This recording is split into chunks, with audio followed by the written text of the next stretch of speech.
Alright, let's be honest here, people. The game is trash. Alright, let's just hope that this hero is remotely decent enough to carry us for the rest of the year. Because God help me, I can't do this tank meta shit for another 3 months. Alright, today we're gonna review the newest hero, and it's a green hero, and it's a thief. Let's hope it's good. This is the Meta Slaves Guild, and we're doing a Ervalen review. Joining me today are my two guildmates, my two vice captains, Millie and Ours. They're gonna help me with the video. They're gonna help me dissect this new hero and give it to you in the most comprehensive way possible.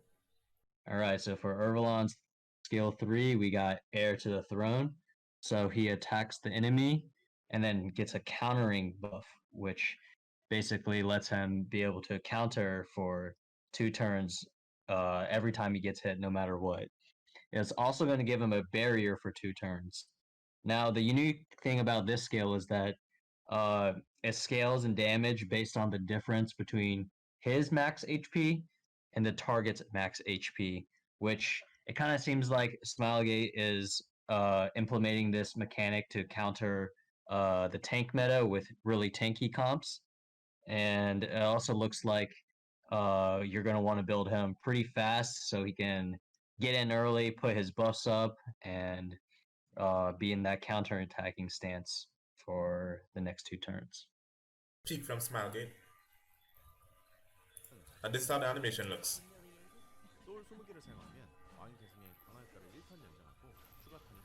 That's some big damage, not gonna lie.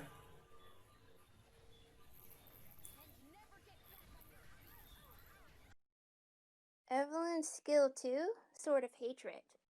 Attacks an enemy repeatedly and grants a caster immunity for a turn. And it's... oh. If the enemy's max health is high, he gets a combat readiness proportion to the difference for like 30%.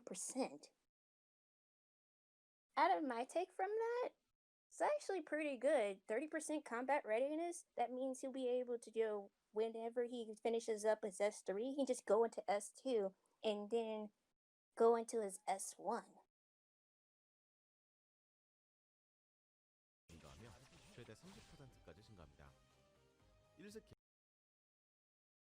Alright, so Ervalen's skill 1 is called Vengeance.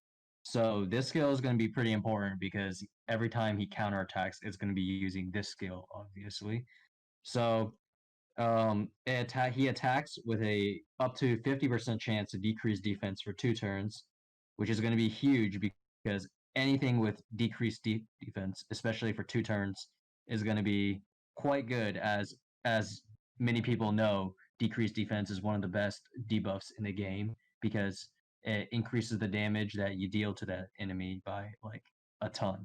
So yeah, very good skill 1, and he's going to be using it a lot because he's going to be counterattacking all the time with it. And yeah, pretty solid.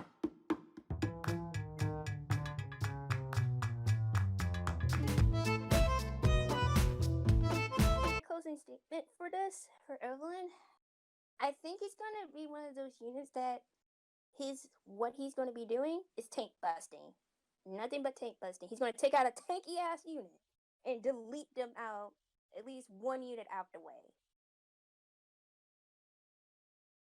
And so I think that Ervalen's going to be built as many people are going to build him as a fast bruiser who comes in early, gets that attack, gets that barrier up, gets that counterattack stance up, and he's going to stay there and he's going to do decent amounts of damage to high HP units and then sit there counterattacking. And since he's pretty fast and can turn cycle out with his S2, he can get a lot of turns in. He can decrease defense with his S1, and yeah, just be built as a fast bruiser, similar to Green Violet. Alright, this unit is not trash. Surprise, surprise. It's not SSB, but it's not trash. Is it gonna really help in the meta? Now, I'm not gonna sell you guys because Celine is a thing and she's still not good. So, I'm gonna give him a 6 out of 10. Alright? I'm gonna give him a 6 out of 10 before I even see him being used. You know why? Because I believe he's not gonna do shit. But, to each his own.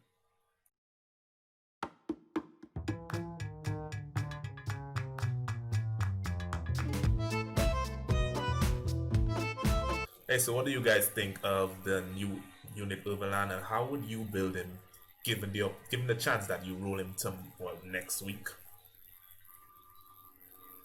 Be honest, TC, knowing how my speed gear can be very questionable, I'm most likely going to have to go lifesteal, make him a little tanky, but mostly with high damage, with like over maybe like 270, 280 crit damage if I can. But I'm gonna go with like 270 and make him as fast as I can, just on lifesteal. So it's gonna be like 180, 190 speed. Yeah, yeah. Lifesteal is definitely a pretty good build for him. But if you guys don't know me, I never farm Banshee. I live in Wyvern, so I'm most likely gonna build him as a speedy bruiser build. Kind of like Green Violet, but like not on lifesteal. Like a fast bruisery unit that gets in early, puts his barrier up, puts his counterattack buff up, and cycles turns quickly, counterattacks a lot, and yeah, just overall as a fast bruiser. What about UTC? How would you build him? All right, so I'm thinking attack set. I'm thinking high damage. I'm thinking one taps. Okay, yes, people, we're going for the one shot. All right, I don't care what anyone says. All right, we're risking it for the biscuit. Okay, if he gets turn one, then we risked it, but it's gonna be worth full attack set, full damage, low HP. Boom, one tap those Ruel of Lights. Okay, no fake figure thing. So you're gonna have a CR booster or something, like an A lot. Nah, we don't need that. We don't need that. Okay, turn one attack set. Okay, we good. Turn one attack set. You better pray for a slow ass team. Alright, we got this. Okay. We'll see how it works out for you, PC. Hey, I got this. All right, so that will be our review for Ervalen. If you enjoyed this video, hit that like. Also, subscribe to this channel if you have not. And yeah,